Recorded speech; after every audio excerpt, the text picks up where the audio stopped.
At 22 years old, Dave Mitchell made a choice that would cost him everything he'd ever wanted: his freedom, his youth, and any chance at finding love.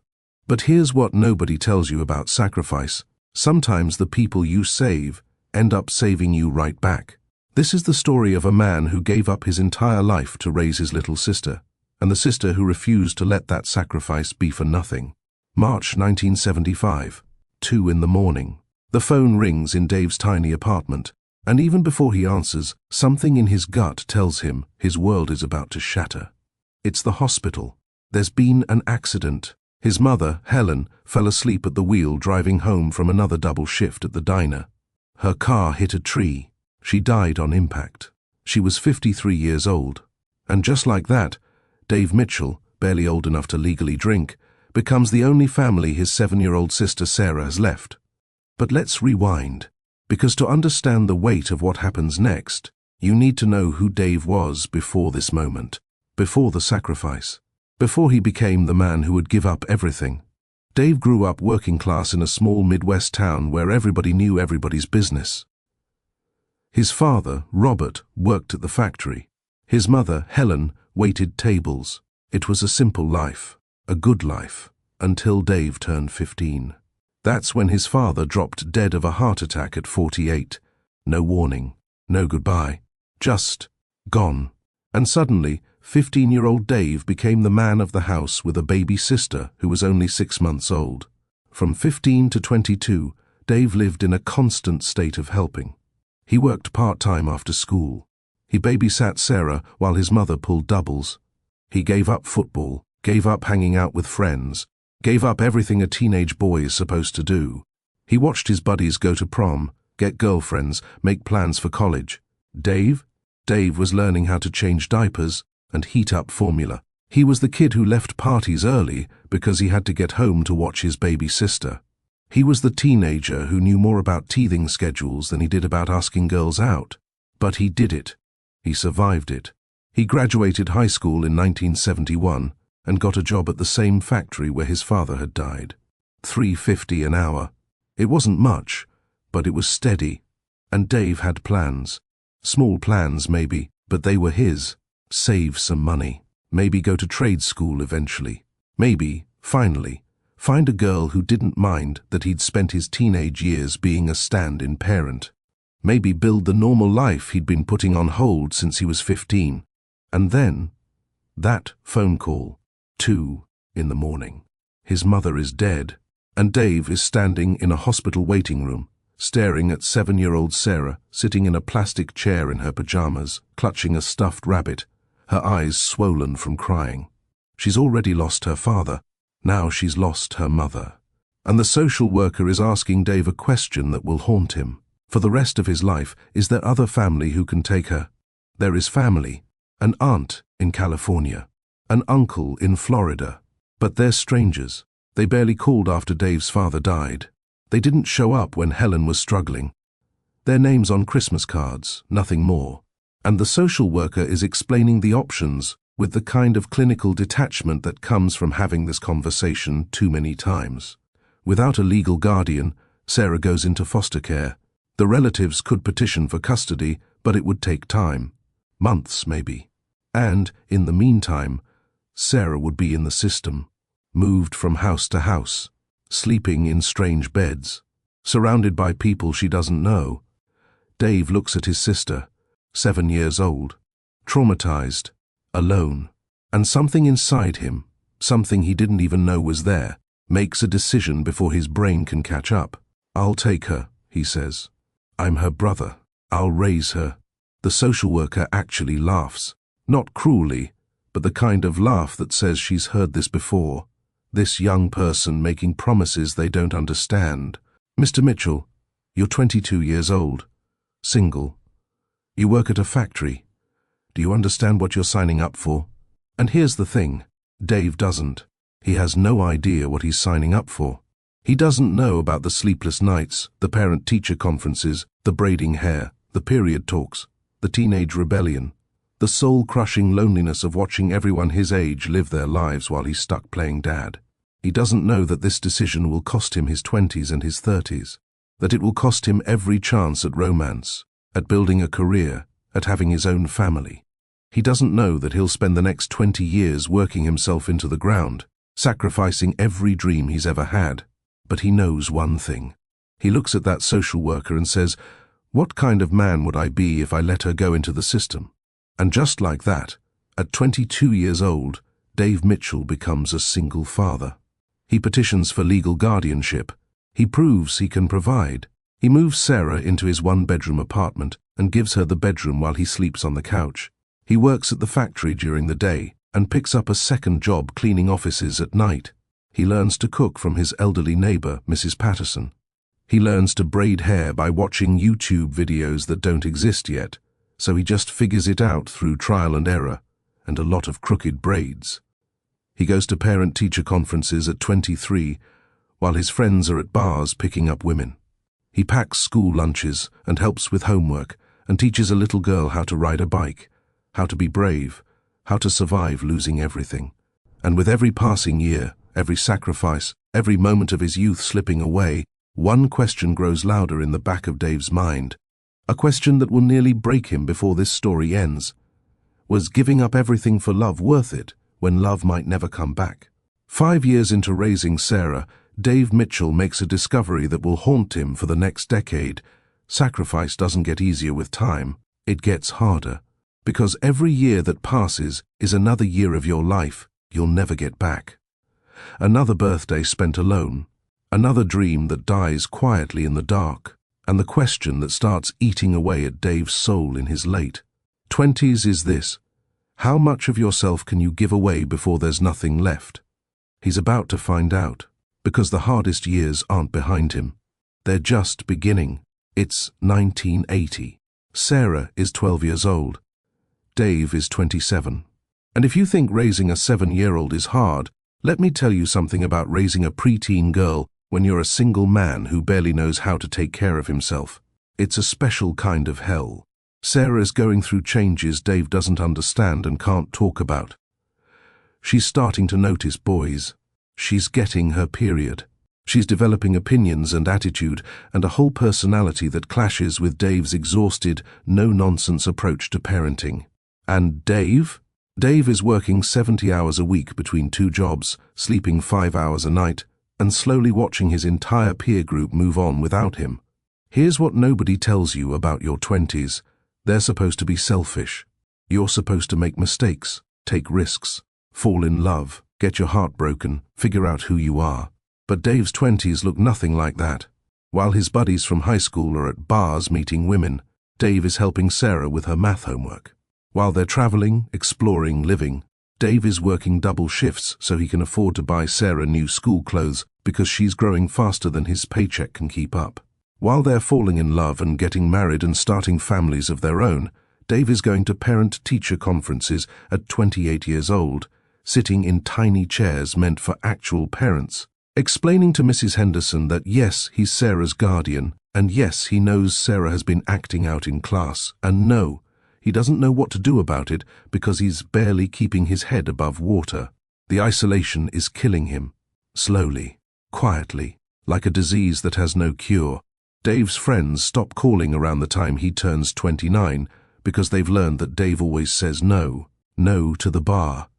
No to the weekend trip. No to the pickup basketball game. No to anything that happens after 8 p.m. because that's Sarah's bedtime and Dave has to be home. They don't understand. How could they? They're living the life Dave was supposed to have. And Dave is living a life that feels like it belongs to someone else. Someone older. Someone who made different choices. But here's the thing about sacrifice that Dave is learning the hard way. The person you're sacrificing for doesn't always appreciate it. Not when they're young. Not when they don't understand what you've given up. Sarah is 12, 13, 14, and she's starting to see the cracks in their life. She's noticing that they live in a tiny apartment while her friends live in houses. She's noticing that her clothes come from thrift stores while her friends wear name brands. She's noticing that Dave looks tired all the time, that he never smiles, that he seems older than 29, 30, 31. And instead of gratitude, what Dave gets is resentment. It starts small. Eye rolls when Dave asks about homework. slammed doors when he says no to sleepovers, muttered complaints about how everyone else's parents let them do things Dave won't allow. And Dave, exhausted and running on fumes, doesn't have the energy to fight every battle. So he picks the important ones and lets the small rebellions slide. But here's the question that's keeping him up at night, staring at the ceiling of his cramped apartment at 3 in the morning. Is he doing this right? Is any of this worth it? Because from where he's standing at 31 years old, single, broke, and bone-tired, it doesn't feel worth it. Then Sarah turns 15, and everything gets worse. 15 is the age when gratitude dies and rebellion is born. Sarah, who used to hug Dave goodnight, now barely speaks to him. Sarah, who used to tell Dave everything, now locks herself in her room for hours. Sarah, who used to be proud that her big brother raised her, is now embarrassed by everything about their life. The apartment is too small. The car is too old. Dave's clothes are outdated. His rules are unfair. His existence is an inconvenience. And the words that come out of Sarah's mouth cut deeper than any knife. You're not my dad. Stop acting like you are. Dave is 33 years old when she first says it. They're fighting about something stupid. Dave can't even remember what. And Sarah screams it at him with all the venom a 15-year-old can muster. You're not my dad. And she's right. He's not. He's her brother who gave up his entire life to raise her. He's the man who worked 2 jobs for 13 years so she could have food and clothes and a roof over her head. He's the person who sacrificed every dream he ever had so she wouldn't end up in foster care. But he's not her dad. And in that moment, standing in their tiny kitchen with his teenage sister glaring at him with pure hatred, Dave feels something inside him break. A small crack. Barely noticeable, but it's there. The cracks multiply over the next 2 years. Sarah, at 16, is a nightmare. She's dating a boy Dave doesn't approve of, a kid named Jake who's 18, has a motorcycle, and looks at Sarah in a way that makes Dave's blood boil. Dave tries to set boundaries. You're not seeing him anymore. Sarah laughs in his face. You can't stop me. And she's right. What's Dave going to do? Lock her in her room? He's not her father. He has no legal right to control who she sees. The guardianship papers give him responsibility, but not authority. Not really. Not over a 16-year-old who's figured out that Dave is too tired, too worn down, too broken to fight her on everything. So they fight, constantly, about everything. About Jake, about her grades slipping, about the way she dresses, about where she goes and who she's with, and why she comes home past curfew smelling like cigarettes. Dave is 34 years old, and he feels like he's aged 20 years. His hair is going grey. His back hurts from the factory work. His blood pressure is through the roof. He has no friends left, no social life, no prospects for romance, no future that doesn't involve this endless cycle of work and worry and fighting with a teenager who hates him. And the worst part, the absolute worst part that Dave can barely admit to himself in the darkest hours of the night, he's starting to regret it. The choice he made at 22, the noble sacrifice, the decision to raise Sarah instead of letting her go into the system. He's starting to wonder if he made a mistake. If maybe everyone would have been better off if he'd just let her go. Let someone else raise her. Let himself have a life. But then Sarah turns 17, and everything that's been building for years finally explodes. It's a Saturday in October 1985. Dave is 35 years old, and he's looking at college brochures with Sarah, trying to plan for her future, even though he can barely afford to think about it. Sarah has good grades when she tries. She could go to college. She should go to college. It's what all of this was for, right? All the sacrifice, all the work, all the years of giving up everything. It was so Sarah could have opportunities Dave never had. But there's a problem. Actually, there are multiple problems, but the biggest one is money. Dave has been saving what he can, but it's not enough. It's nowhere near enough. Community college is affordable. The local state university is a stretch, but doable if Sarah gets some financial aid. But Sarah doesn't want community college or the local university. She wants to go to Northwestern, or Boston University, or somewhere far away, expensive, prestigious. Somewhere that costs $40,000 a year. Somewhere that Dave absolutely cannot afford no matter how many extra shifts he works. And when Dave tries to explain this, gently, carefully, because he knows how badly Sarah wants this, she doesn't hear we can't afford it. She hears, I'm holding you back. Everyone else is applying to good schools, Sarah says. And there's that phrase again, everyone else. As if Dave hasn't spent 17 years making sure she's taken care of. As if he's not good enough, not trying hard enough, not doing enough. Sarah, we'll figure something out, Dave says. But he sounds tired even to himself. You can go to State University. It's a good school. You can get a great education there, and it's affordable. I don't want affordable. Sarah's voice is rising. I don't want to go to the cheap school because that's all we can afford. I want to go somewhere good. I want opportunities. I want a life. And there it is. The word that cuts through everything. Life. As if Sarah doesn't have a life. As if Dave hasn't spent every waking moment for 17 years making sure she has the best life he could possibly give her. You have a life, Sarah, Dave says, and he's trying so hard to keep his voice calm, to not let her see how much this hurts. You have a roof over your head, food on the table, you're safe and cared for, in a tiny apartment. Sarah is standing now, 17 years old and full of righteous anger. We live in a tiny apartment, Dave. We don't have anything. You work at a factory. We can't afford anything nice. Do you know how embarrassing it is when my friends ask about my family and I have to explain that I live with my brother in a one-bedroom apartment because my parents are dead? The words hang in the air like poison. Dave feels something shift inside him. That crack from 2 years ago? It's widening. I've done everything I could, he says quietly. I've worked 2 jobs for 17 years. I've given you everything I have. Well, maybe it's not enough. Sarah shouts. Maybe I needed more than just the bare minimum.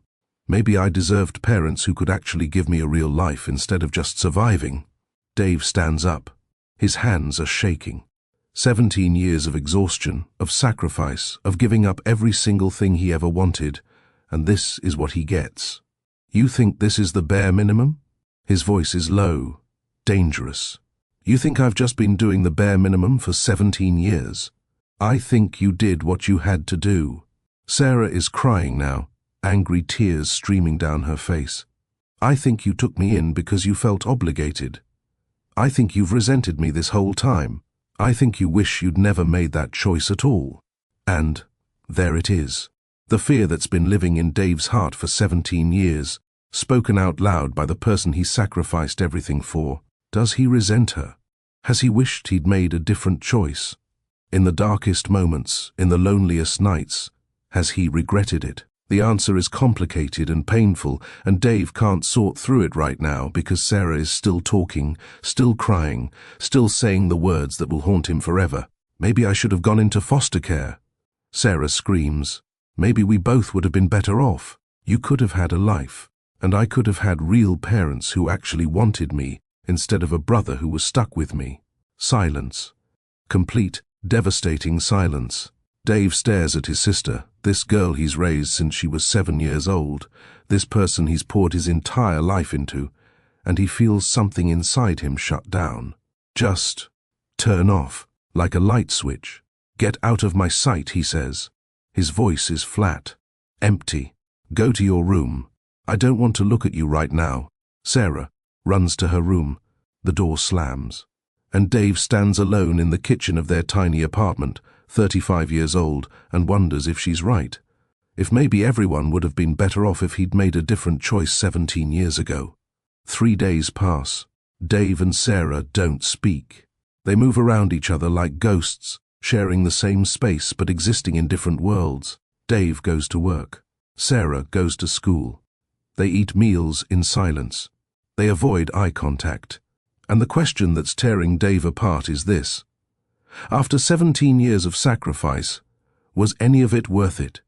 Because right now, looking at the wreckage of his life, no wife, no career, no savings, no future, just exhaustion and resentment, and a sister who wishes he'd abandoned her, the answer feels like no. It's Thursday night, 3 days after the fight, and Dave can't sleep. He gets up at 2 in the morning, the same time he got the phone call about his mother 17 years ago, and goes to the kitchen. He opens a drawer and pulls out an old photo album he hasn't looked at in years. Pictures of his mother, pictures of his father, pictures of a young Dave before responsibility crushed him. He's looking at a photo of himself at 21, smiling, carefree, full of potential, and comparing it to the exhausted 35-year-old man he sees in the mirror every day. And Dave does something he hasn't done since his mother's funeral.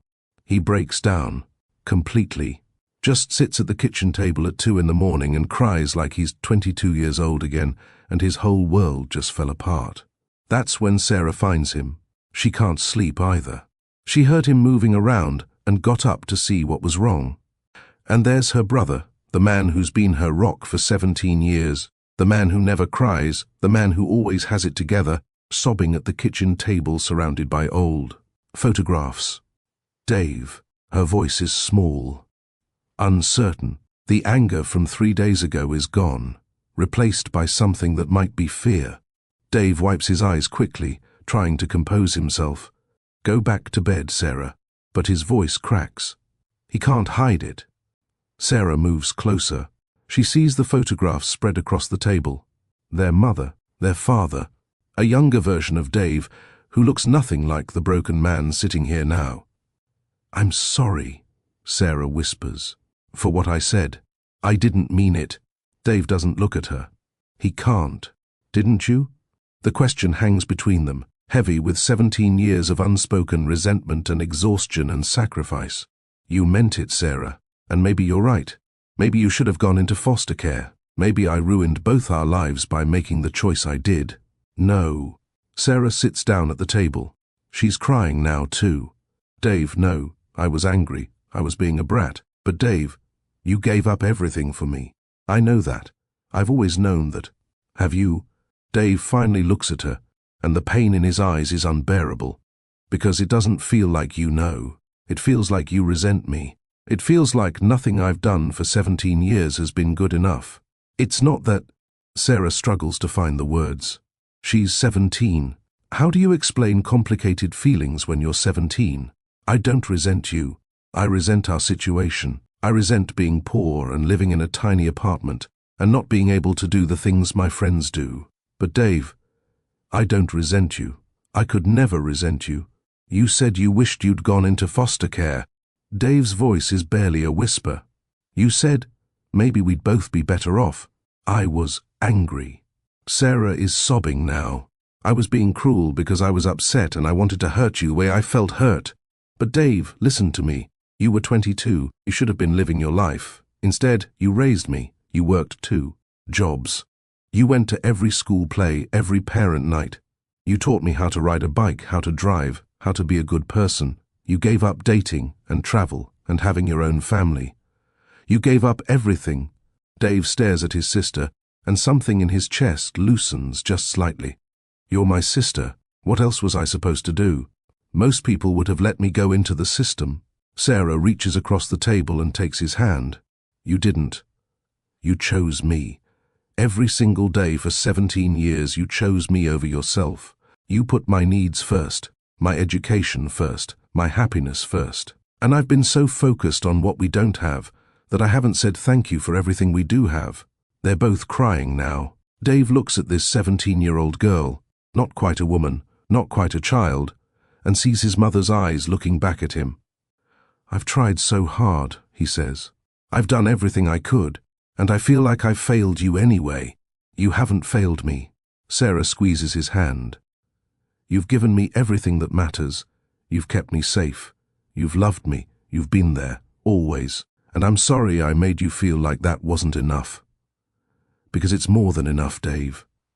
You're more than enough. Dave pulls her into a hug, and for the first time in 3 days, the apartment doesn't feel like a war zone. It feels like home. They cry together, these 2 people bound by loss and sacrifice and love. And when they finally pull apart, Sarah says something that changes everything. I'll go to community college. You're right, it's smarter financially. I was being stupid and entitled. No, Dave's voice is firm. You're going to State University. It's a good school, and we can make it work with financial aid and loans. I'll figure out the money. Dave, you can't. Sarah starts, but he cuts her off. I've spent 17 years making sure you had a chance at a good life. I'm not stopping now. He looks at her, really looks at her, and sees not the angry teenager who screamed at him 3 days ago, but the 7-year-old girl clutching a stuffed rabbit in a hospital waiting room. The girl he chose. The girl he'll always choose. You're going to college, Sarah. You're going to get your degree. You're going to have opportunities I never had. That's what this was all for. That's what it's always been for. Sarah hugs him again, and she whispers into his shoulder, when I'm done with college, when I have a job, and I'm on my feet, I'm going to take care of you, the way you took care of me. I promise. Dave doesn't believe her. Not really. He's heard promises before. But in this moment, with his sister in his arms and the weight of 17 years pressing down on his shoulders, he allows himself to hope. Just a little. Just enough to keep going. 4 years pass. Sarah goes to State University. She leaves for college at 18, and Dave is 37 years old, alone in the apartment for the first time in 16 years. The silence is deafening. Sarah calls every Sunday. She's thriving. Good grades, new friends, exciting opportunities. She's becoming everything Dave hoped she would be. And Dave? Dave is still working at the factory, still living in the same apartment, still alone, still exhausted. His friends from high school are married with teenage kids. They have careers, homes, retirement plans. Dave has nothing but the knowledge that Sarah is safe and educated and has a chance at a better life than he did. The loneliness is crushing. Dave tries dating again, briefly, but it feels pointless. At 37, most women his age are divorced with kids or not interested in starting over with someone so far behind in life. He goes on 3 dates in 2 years. All of them end the same way. The women are nice enough, but they're looking for stability, for someone established, for a partner who has their life together. Dave is none of those things. He's a 38-year-old factory worker living paycheck to paycheck, with nothing to offer but a good heart and a life defined by sacrifice. It's not enough. It's never enough. Dave starts asking himself the question that terrifies him most. Was it worth it? He gave Sarah everything. But what does he have? What's waiting for him when she's gone? An empty apartment, a factory job that's slowly destroying his body. No wife, no kids of his own, no future that looks any different from the present. Just more of the same, more loneliness, more exhaustion, more years slipping away until he's 65 and retiring with nothing to show for his life, except that he raised his sister well. The darkness of these thoughts consumes him through his late 30s.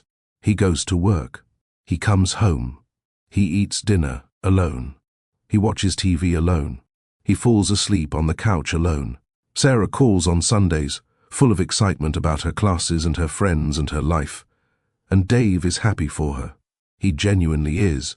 But when he hangs up the phone, the silence rushes back in, and Dave is left wondering, what about his life? When does he get to be excited about something? When does he get to have adventures and friendships and love? The answer, he's starting to realize, might be never. But then something happens that Dave doesn't expect. Sarah graduates. It's 1994. Sarah is 22 years old. Dave is 41. And sitting in the audience at her graduation ceremony, watching his sister walk across that stage and accept her diploma, Dave feels something he hasn't felt in years. Pride. Not the tired, resigned pride of someone who's just surviving, but real, overwhelming, genuine pride. He did this. Against all odds, with no help, no money, no experience, he raised a college graduate. She made it. They made it. And for just a moment, sitting in that auditorium surrounded by families celebrating their children, Dave allows himself to think, maybe it was worth it after all. Then Sarah gives her speech, and everything changes again. I wouldn't be here today without my brother David, she says, and Dave's heart stops. She's looking right at him. When I was 7 years old, he gave up his future to give me one. He worked 2 jobs. He sacrificed his 20s and 30s to make sure I had a chance. Everything I am, I owe to him. The audience applauds. Dave is crying, but he has no idea what's about to happen, because Sarah isn't done, not even close. After the ceremony, she finds him and tells him about the job offer in the city, the prestigious job, the dream job. And then she says the words that will change his life. I'm not taking it. Because for 15 years, you put my life first. Now it's your turn. Dave stares at his sister, this 22-year-old woman he raised from childhood, and realizes something profound. The sacrifice wasn't for nothing. The years of exhaustion, the loneliness, the giving up everything, it wasn't wasted. Because Sarah didn't just take what he gave her and walk away. She's giving it back. And maybe, just maybe, after 20 years of putting everyone else first, Dave Mitchell is finally going to get his turn at happiness. But the question that lingers as Act 2 closes is this. After 2 decades of sacrifice, does Dave even remember how to be happy? Or has he been broken for so long that there's no way back? So here's the question that changes everything. What happens when the person you sacrificed everything for decides it's finally your turn to be happy? Because that's exactly what Sarah Mitchell did in the spring of 1994, standing on a college graduation stage at 22 years old, looking out at her 41-year-old brother sitting in the audience with tears streaming down his face. Dave had given her everything, his youth, his dreams, his entire life. And now, Sarah was about to do something that would shock him completely. She was about to give it all back. Graduation day, State University. Sarah walks across that stage in her cap and gown, accepts her business degree, and gives a speech as class representative. She talks about sacrifice and family and gratitude. And then she says something that makes Dave's heart stop. I wouldn't be here today without my brother David. When I was 7 years old, he gave up his future to give me one. He worked 2 jobs. He sacrificed his 20s and 30s to make sure I had a chance. Everything I am, I owe to him. The audience applauds. Dave is crying, but he has no idea what's coming next. After the ceremony, Sarah finds him. She's glowing with accomplishment, diploma in hand, and Dave pulls her into a hug. I'm so proud of you, Sarah, he says. And he means it with every fiber of his exhausted 41-year-old being. This moment, this is what the last 15 years were for. Sarah pulls back, looks at him seriously and says, Dave, I need to tell you something. His stomach drops. Is something wrong? Did something happen? I'm not taking the job in the city, she says. Dave stares at her. What? Why not? That's a great opportunity, Sarah. That's everything you worked for. And Sarah cuts him off with words that will change his entire life. Because for 15 years, you put my life first. Now it's your turn. Dave doesn't understand. Not yet. Sarah moves back home temporarily, not because she needs to, but because she's on a mission. And that mission has a name. Operation Give Dave His Life Back. She takes a job at a local company, decent pay, but nothing like what she could have had in the city. She contributes to the household expenses. She sits Dave down one evening with a notebook and a calculator and says, We're going to organize your finances. Dave, who's been living paycheck to paycheck for 15 years, is confused. Sarah, what are you doing? She looks at him with the same determination he once showed a social worker at 2 in the morning. I'm taking care of you, the way you took care of me. Over the next few months, Sarah executes her plan with military precision. Step 1. Finances. She creates a budget, helps him save money, convinces him to quit that soul-crushing second job he's been working for over a decade. You've been sleeping 5 hours a night since I was 7 years old, she tells him. That ends now. Step 2. Health.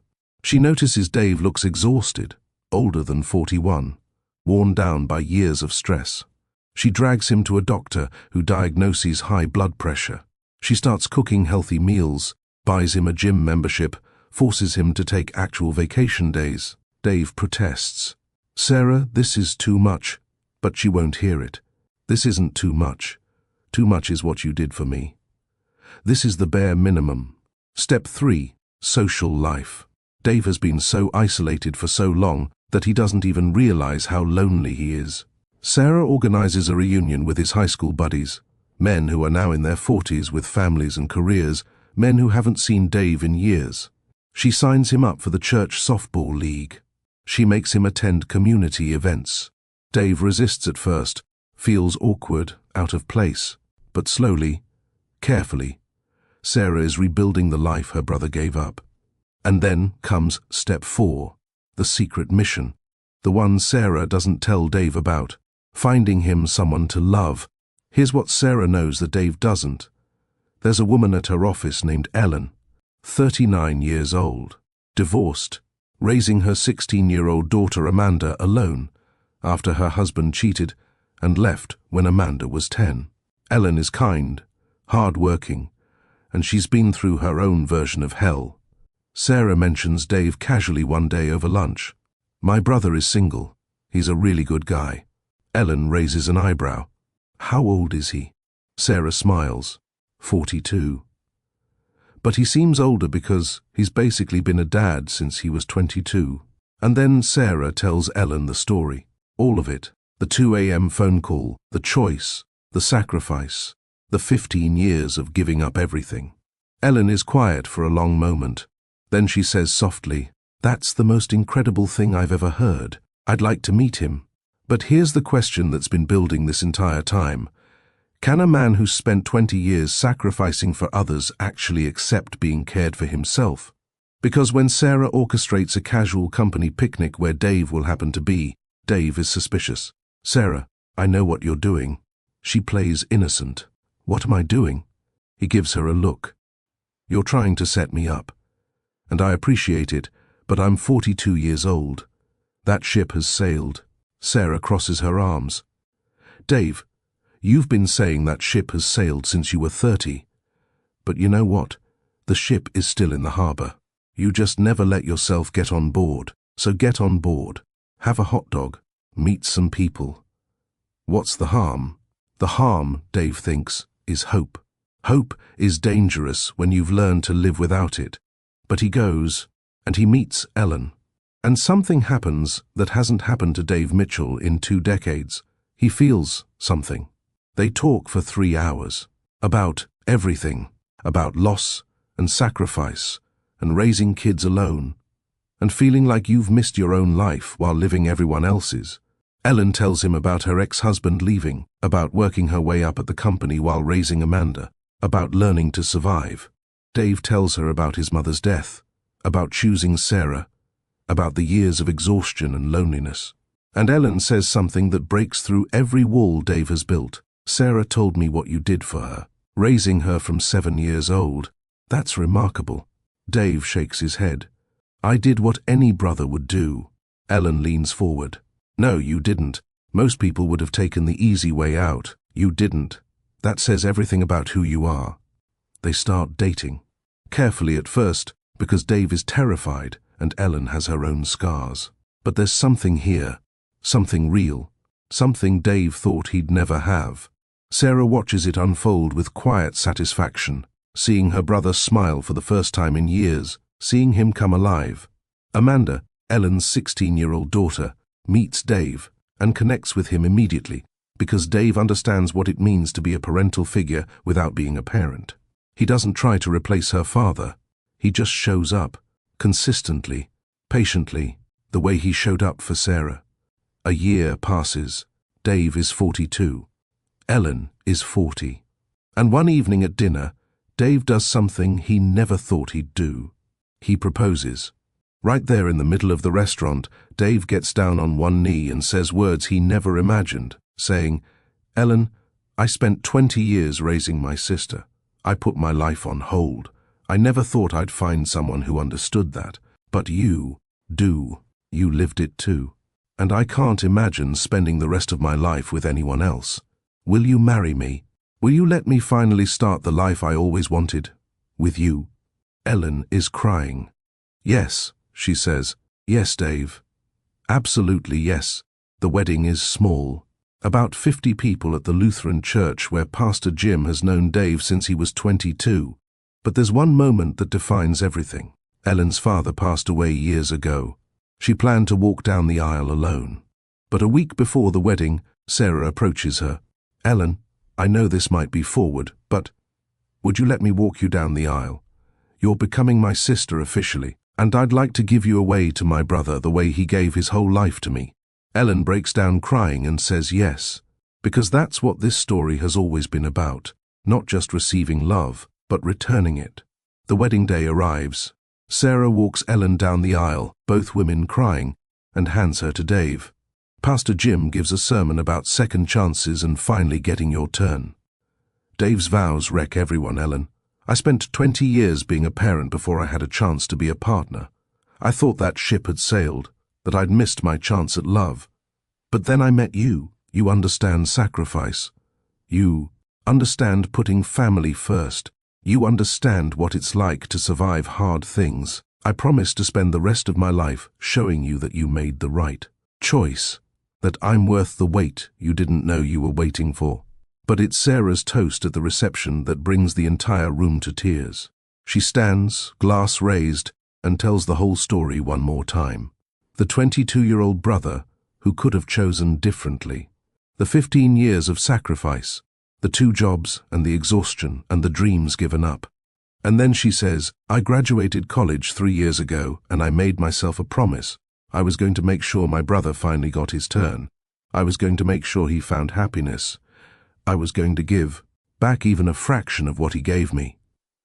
Ellen, thank you for loving my brother. Thank you for seeing what an incredible man he is. Thank you for giving him the life he's always deserved, but never had time for. She raises her glass higher to Dave and Ellen. "Dave, you gave me everything. Now it's my turn to watch you finally have everything." 25 years pass.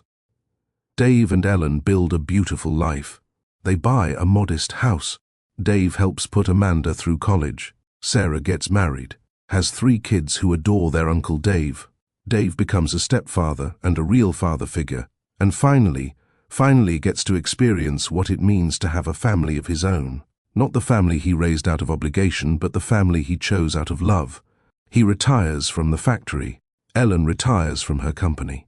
They travel, something Dave never got to do. They grow old together. They become the couple they both thought they'd never be. And then comes the 25th wedding anniversary party, present day. Dave is 67. Ellen is 64. Sarah is 52 with 3 kids. Amanda is 41 with 2 kids of her own. Everyone is there, and Dave stands up to give a speech that brings everything full circle. 25 years ago, I married the love of my life at 42 years old. People said I was old to be getting married for the first time. But here's the truth. I wasn't late. I was right on time. I spent my 20s and 30s raising my sister Sarah. People said I sacrificed my life. But I didn't sacrifice it. I invested it. I invested in Sarah. And that investment paid off in ways I never imagined. Sarah didn't just let me raise her and forget about me. She made sure I got my turn. She introduced me to Ellen. She supported us. She gave back everything I gave her, and more. So here's what I learned. Real love isn't just romantic love. It's the love between siblings. The love that says, "You gave me everything, now let me give back." The love that shows up consistently, selflessly, for decades. Sarah stands, tears streaming, and hugs her brother, the man who gave up everything to give her a chance. The man who finally got his own chance because she refused to let his sacrifice be forever. And in that moment, surrounded by family and love and proof that good things really do come to those who give selflessly, Dave Mitchell understands something profound. He didn't waste his life. He invested it, and the returns were greater than he ever imagined. Now here's my question for you. Who in your life has sacrificed for you the way Dave sacrificed for Sarah? And more importantly, have you given back? Drop a comment below telling me about someone who changed your life through their selfless love. And if you haven't thanked them yet, maybe today's the day. Hit that like button if this story moved you. Subscribe if you want more real stories about love and sacrifice. And share this with someone who needs to hear that it's never too late for happiness. Sometimes the greatest love story isn't about finding the one. It's about being there for the ones who are always there for you.